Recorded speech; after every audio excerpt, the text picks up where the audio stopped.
menggunakan akal sehatnya, ya, nazara memandang, mengamati, mencermati, wastaqalla secara independen, mandiri, wataraqqa sehingga dia sampai pada tingkat naik tertentu, naik level, ya, naik level an hadidit taqlidi, dari titik rendah taklid tadi itu, wal itba'i dan melok-melok tadi itu muncul pada zurwatil istibsari, pada level sebagai peneliti,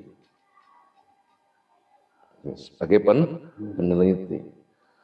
Nah inilah pada level yang cara yang lebih tinggi tadi itu, ya, dengan apa saya bisa, ya, dengan apa, ya, fabimada a'lamu, dengan apa saya bisa mengetahui bahwa ilmu dan amal itu adalah jalan mencapai kebahagiaan.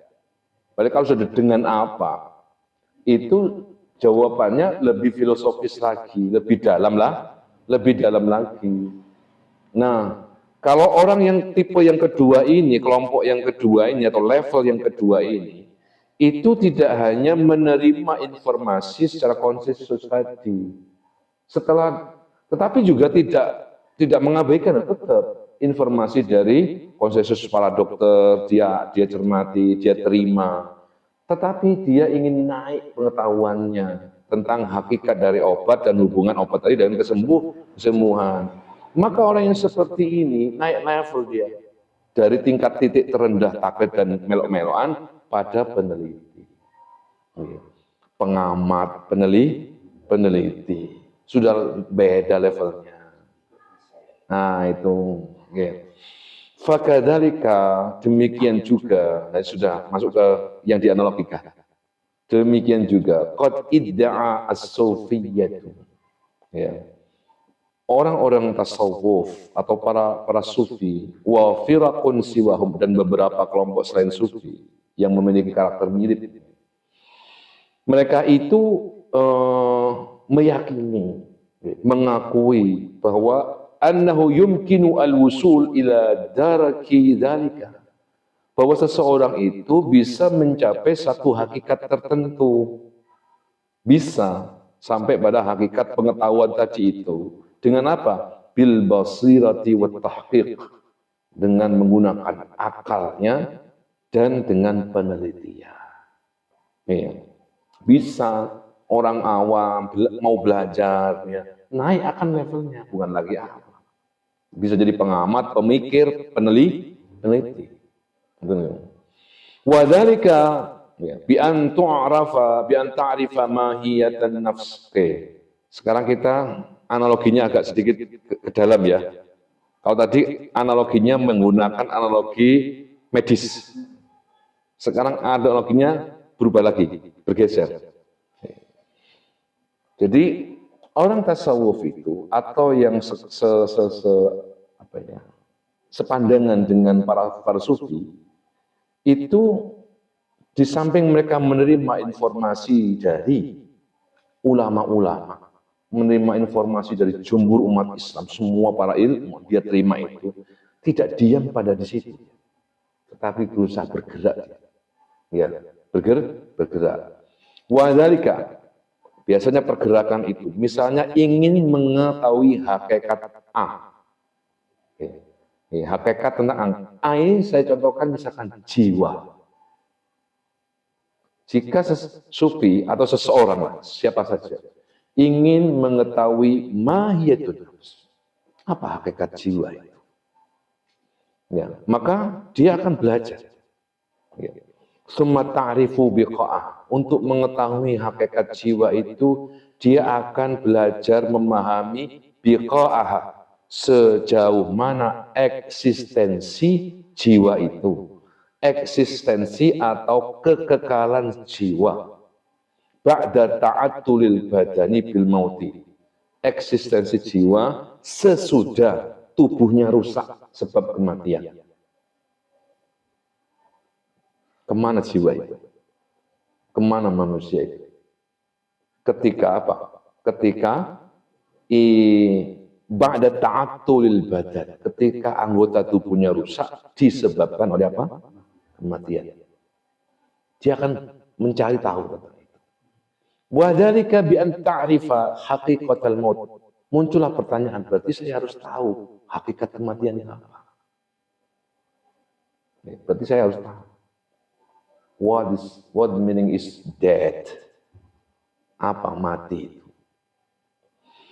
Muncullah kemudian jawaban, annahu yurja'u ila khurujil alati. Kematian itu adalah khurujil alati. Hilangnya alat anis suluhi lil isti'mal. Hilangnya alat dari kelayakan yang digunakan. Jadi mati itu adalah hilangnya alat dari kelayakannya untuk digunakan. Artinya fungsinya wis hilang.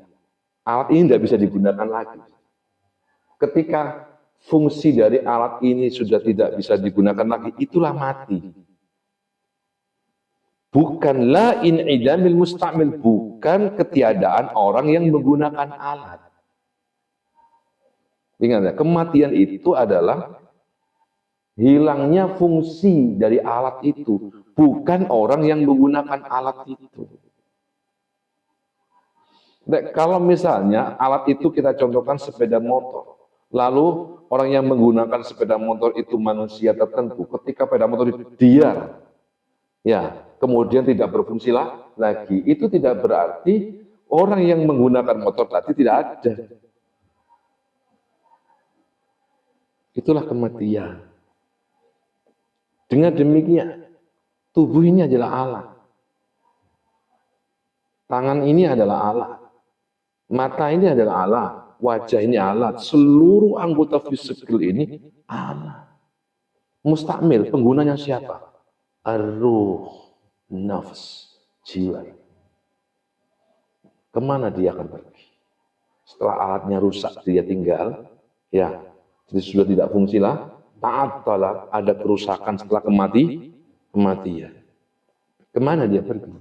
Padahal dia, apakah dia kekal? Kalau dianggap dari kalangan apa namanya itu kemarin, bagi orang-orang ateis, al-dahriyah, menganggap bahwa penggunanya ya enggak ada. Itu salah logika menceng. Jadi ketidakfungsian sebuah alat tidak menafikan penggunanya. Antara alat dengan pengguna itu dua hal yang berbeda. Bahwa roh jiwa manusia itu adalah mustakmilnya, pengguna. Sedangkan alat itu apa? Seluruh anggota tubuhnya ini. Karena itu alat yang berupa anggota tubuh ini, perjalanannya dari dia pertama kali lahir, grass seperti motor baru lahir dari dealer. Wah, kinyis-kinyis Pak yo. Diambung-ambung, dimbus-embus. Cara bocah kait lahir kok diambung-ambung, dimbus-embus. Semakin hari tingkat fungsinya itu semakin menurun. Gitu. Dan ketika sudah ditinggal oleh penggunanya, siapa penggunanya? Roh, jiwa, an-nafs, maka jadi rongsok. Akhirnya dimakamkan. Ya. Maka ini menuju hakikat, untuk menuju hakikat pengetahuan tadi. Summa ta'lam, dengan demikian kau akan tahu anna sa'adata kulli syai'in, sesungguhnya kebahagiaan setiap sesuatu, segala sesuatu. Waladzatahu, ya, kelezatan segala sesuatu. Warahatahu, kesenangan segala sesuatu. Fi wusulihi, terletak